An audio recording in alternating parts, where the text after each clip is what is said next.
일러스트레이터의 경우는 뭐 사용에 따라서 전단지를 만들거나 뭐 하기 전에 단순하게 캐릭터나 아이콘을 만들어서 그냥 끝내는 경우도 많기 때문에 해당하는 어떤 종이의 크기를 특별하게 재지 않고 쓰는 경우도 많아요.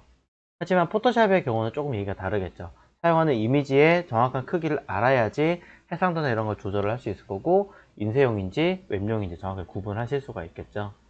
자, 그렇기 때문에 다른 건 몰라도 현재 열려있는 문서의 크기가 몇인지 정도는 파악을 하셔야 될 것 같습니다.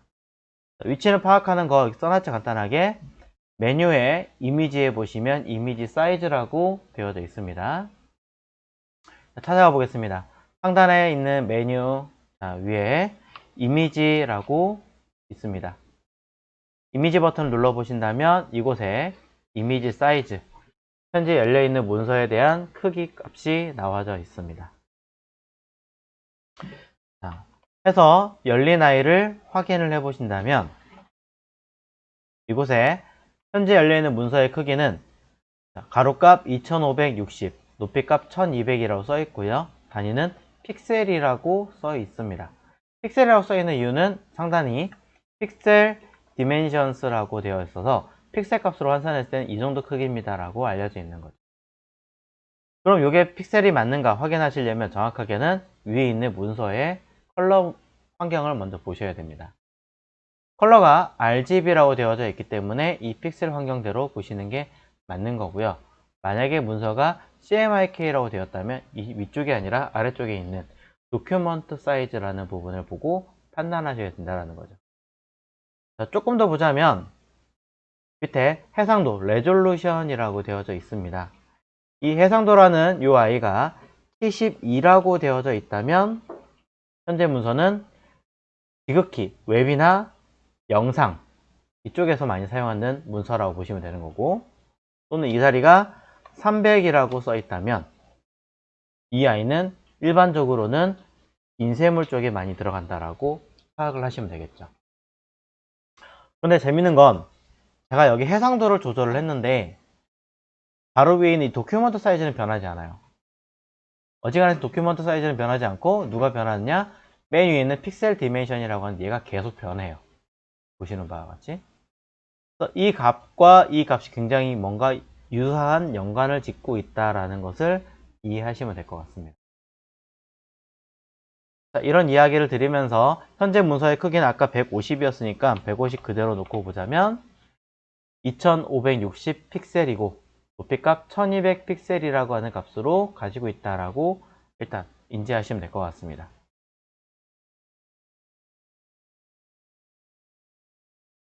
자, 캔슬 할게요. 오케이 안 누르겠습니다. 자, 일단 이미지 사이즈가 무엇인지 한번 점검을 해 보시고요. 캔버스 먼저 하고 다시 돌아오겠습니다. 자, 여기 써있는 문서의 크기를 한번 줄여보도록 하겠습니다. 왼쪽에 이렇게 생긴 툴이 있어요. 여러분 스마트폰 써보실 때도 보신 적이 있는 툴입니다. 자르기 툴이라고 하죠. 왼쪽에 있는 툴 중에서 위에서 하나, 둘, 세 번째 줄에 첫 번째 있는 아이콘 얘고요. 자, 얘네들도 다른 그래픽 프로그램, 뭐 일러스트나 이런 프로그램처럼 조그맣게 뭐가 달려 있는데 마우스 오른 버튼 눌러 보신다면 다양한 추가적인 아이콘이 있다는 거 확인 가능하실 거예요. 자, 첫 번째 거 선택하시고 화면에 이 점선에 있는 곳까지 줄여보겠습니다. 가장 간단하게 하시려면 바깥에서부터 그냥 드래그를 쭉 하시면 돼요. 새로 그린다라는 생각으로 사각형 그리듯이 영역을 잡아서 마우스를 띄면 이렇게 바깥에 있는 애들이 줄어서 배치를 하게 됩니다. 또는 여러분 스마트폰 사용하실 때처럼 바깥에 있는 얘를 잡고 안으로 이렇게 밀고 들어온다라고 생각하시면 똑같은 방법으로 사이즈를 줄일 수도 있습니다. 어떻게 사용하시든 영역을 줄여서 배치한다라는 개념이고요. 자, 사이즈를 줄인 상태에서 키보드 엔터 한번 눌러볼게요. 자, 엔터를 누르면 종이의 크기가 줄어든 거죠. 자, 이 상태에서 다시 사이즈를 파악해 보도록 하겠습니다. 메뉴에 이미지로 가서 이미지 사이즈 볼게요. 그랬더니 아까 2560이라고 써 있었는데 2040이라고 사이즈가 작아진 것을 눈에 볼 수 있습니다. 자, 이렇게 놓고 보신다면 이미지 사이즈라고 하는 것은 이 종이의 크기를 줄이는 거구나 라고 파악하실 수가 있는데, 하지만 단순하게 종이의 크기를 줄인다라고 생각하시면 안 됩니다. 한번 수정을 한번 해보도록 할게요. 자, 가로값을 여기 밑에 써 있는 것처럼 1920에 2300이라고 한번 줄여보겠습니다. 가로값 1920에 높이값 2300이라고 수정을 하려고 했는데 같이 바뀌죠. 고정이 돼버려요, 값이. 자, 고정값을 밑에 스케일 스타일을 풀어주시고 그 밑에 자, 얘를 풀어주세요. 두 개를 풀어주시면 사이즈를 다시 내 마음대로 바꿀 수 있습니다. 자, 밑에 있는 이 체크 두 개가 일반적으로는 꼭 선택의 두 개 다 되는 게 맞아요. 그래서 틀어지지 않게 딱 그 비율 그대로 작성되게 만들어져 있는데, 강제로 내가 변경하려면 풀고 쓰시면 바꿀 수 있습니다. 1920에 높이값 2300이라고 했으니까 2300이라고 쓰고, 자, OK 한번 눌러보겠습니다. 자, OK 누르시면 자, 여러분이 만드신 지금 수정한 내용과 아직 잘 안 눌렀으니까 제 거와 비교를 해 보십시오. 어떻게 같아 보이나요? 뭔가 많이 달라 보이죠? 단순하게 종이가 커지는 게 아니라 여러분 보시기에는 글씨나 이런 것들이 전부 다 늘어나는 현상처럼 보시게 될 거예요. 꼭 천 재질의 천이 강제로 늘린 것 같은 이런 현상처럼 보이겠죠. 왜 이런 현상이 생길까라고 얘기해 드리자면, 이미지 사이즈라고 하는 아이는요, 쉽게 말하자면 뒤에 있는 이 종이에 배경이 되는 종이의 크기를 늘린다라는 개념이 아니라 자체가 사이즈를 변형시킨다라는 얘기라고 이해하시면 될 것 같아요. 흔히 일러스트레이터의 도형을 마음대로 늘리거나 줄였을 때 크기를 그냥 내 마음대로 찌그러뜨려서 늘리는 약간 이런 형태라고 생각하시면 되는 거죠.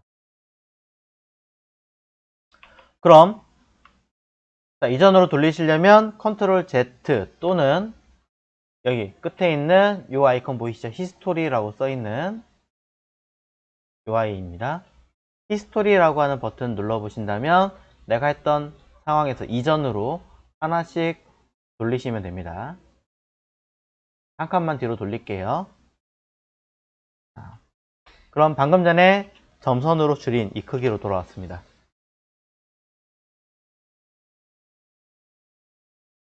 이미지 사이즈라는 것을 간단하게 파악을 해보셨는데, 여기 보니까 캔버스의 크기를 이라고 써놨어요. 캔버스의 크기는 뭔가, 아까 보셨던 이미지 사이즈 바로 아래 캔버스 사이즈라고 하나 더 있습니다.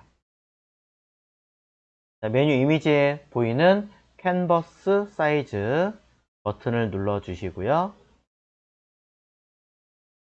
자, 캔버스 사이즈라는 버튼을 눌러보신다면 현재 커런트 사이즈와 뉴 사이즈라고 되어져 있는데요. 새로 변경할 사이즈라는 항목에서 단위를, 현재 컬러가 RGB잖아요. 그러니 픽셀로 바꿔서 수정하겠습니다. 다시 찾을게요. 자, 현재 문서에서 사이즈 변경할 거예요. 상단의 메뉴 이미지에서 아까는 이미지 사이즈였고 지금은 캔버스 사이즈예요. 다릅니다. 캔버스 사이즈로 갈 거고요. 자, 캔버스 사이즈 현재 화면에서 문서가 RGB이기 때문에 픽셀로 바꿔서 수정하겠습니다. 이때 여기 써있는 레러티브라고 하는 애가 체크되어 있으면은 헷갈리니까 지금은 푸세요. 풀고 자, 사이즈 1920이라 써있으니까 가로값 1920에 높이값 세로 height 2300이라고 쓰시면 되고요. 자, 이 상태에서 두 가지를 설명드리겠습니다. 바로 아래 렐러티브는 잠깐 무시하고 앵커라고 하는 아이가 있는데요.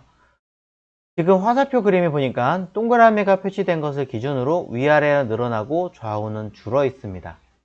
이유는 원래 아까 만들었던 아이에서 가로는 작아진 크기죠. 2040에서 1920으로. 원래는 높이값이 1200에서 2300으로 늘어난 거잖아요. 그러니 위아래로 늘어나겠다, 좌우는 줄이겠다라는 형식으로 표현을 해주고 있는 거예요. 만약에 여러분들이 작업하고 계신 문서가 홈페이지였다면 가운데서부터 위아래로 늘리는 경우는 거의 없겠죠. 위에서부터 만들어 나가면서 모자르니까 밑에를 더 늘리실 거 아니에요.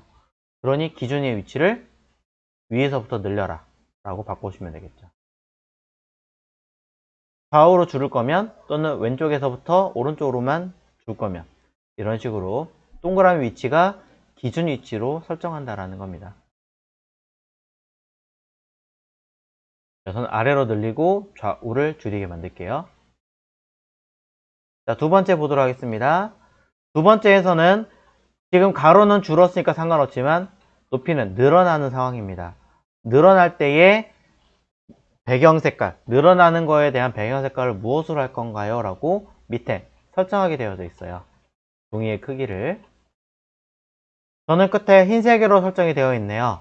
근데 만약에 여러분들이 흰색이 아닌 분들이라면 클릭을 해서 직접적으로 색깔을 바꾸실 수도 있고요. 또는 이 앞에 있는 셀렉트 버튼을 눌러서 몇 가지 체킹을 할 수 있습니다. 이때 거꾸로 가겠습니다. 그레이, 회색일 거고요. 검정색, 흰색일 겁니다. 그리고 백그라운드와 포그라운드라고 되어져 있는데 이 두 가지는 간단하게 얘기를 드리자면 왼쪽에 보이는 이 툴에 대한 이야기입니다.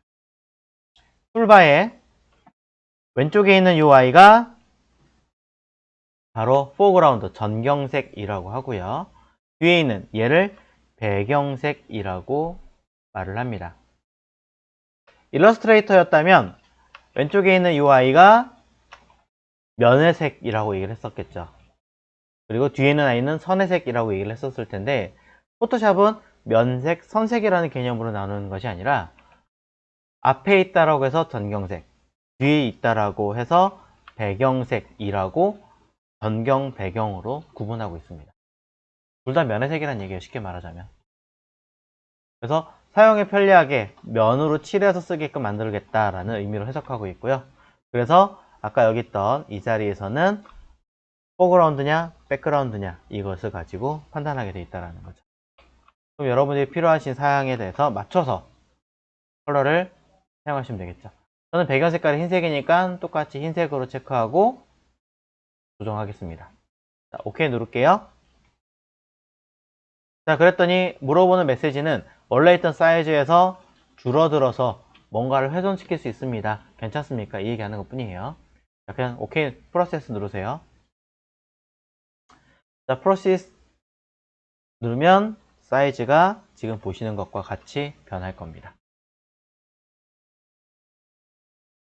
자, 보고 계신 상태에서 화면을 크기를 조절하거나 이동하거나 이런 게 좀 불편하시다면 간단하게 다시 정리를 해드리겠습니다. 화면을 크게 확대하는 방법은 컨트롤 키를 누른 상태에서 플러스 키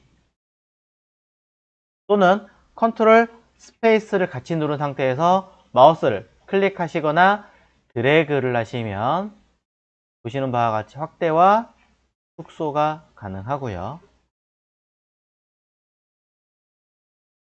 키보드로 축소를 하시는 방법은 컨트롤 마이너스 키를 누르시면 됩니다. 컨트롤 플러스는 확대, 컨트롤 마이너스는 축소고요. 화면을 이동하는 방법은요. 이 보이는 문서 전체가 다 보이면은 화면이 움직이지 않습니다. 반드시 일부가 조금이라도 확대돼서 가려져 있을 경우에는 키보드 스페이스를 누르고 드래그했을 때 화면이 이동하는 것을 알 수 있습니다. 이때 애니메이션 줌이 걸려있기 때문에 과감하게 확 당겨서 놔버리면 애니메이션을 이렇게 움직이고 있어요. 그래서 정확하게 확인하고 마우스를 띄는 습관이 조금 더 좋습니다.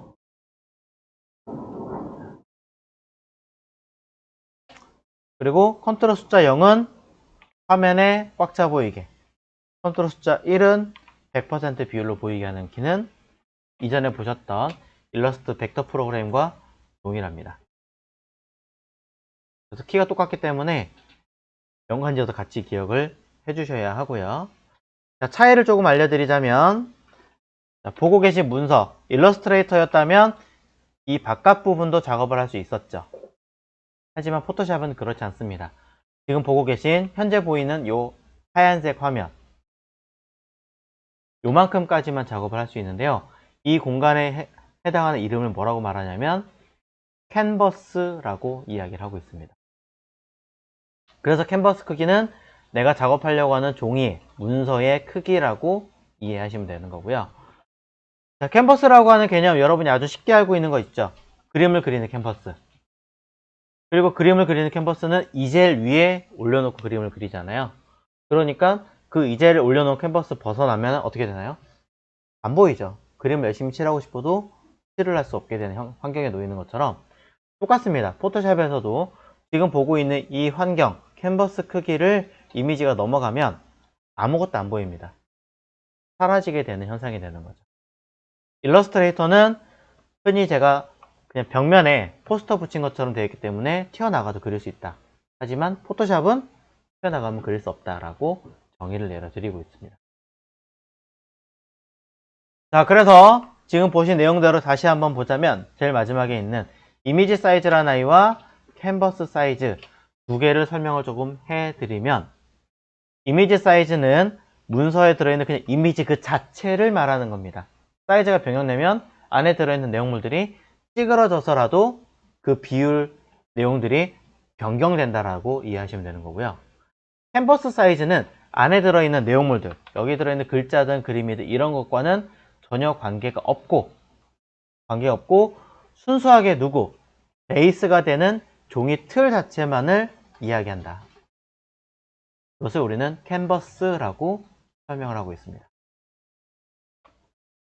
저는 이렇게 단순하게 만들어 놓긴 했습니다만 상단의 메뉴에 이미지에 써 있는 이미지 사이즈라는 개념과 캔버스 사이즈, 이 두 가지를 잘 기억을 해 주셔야 될 것 같고요. 덤으로 왼쪽에 있는 툴, 여기 써 있던 크롭이라고 툴, 아까 보셨던 이 툴은 캔버스 사이즈와 연관이 있다 라고 기억을 해 주시면 되겠죠. 크롭 툴에서 사용하고 있는 이 아이는 일정량을 조절해서 키보드 엔터를 누르면 확정. 이 아이는 이미지 사이즈가 아니라 캔버스 사이즈를 말한다. 여기까지 정의를 하시고 이해하셨다면 포토샵에 대한 문서를 열고 사이즈를 수정한다라는 개념에 대해서는 일단락 된 것 같습니다.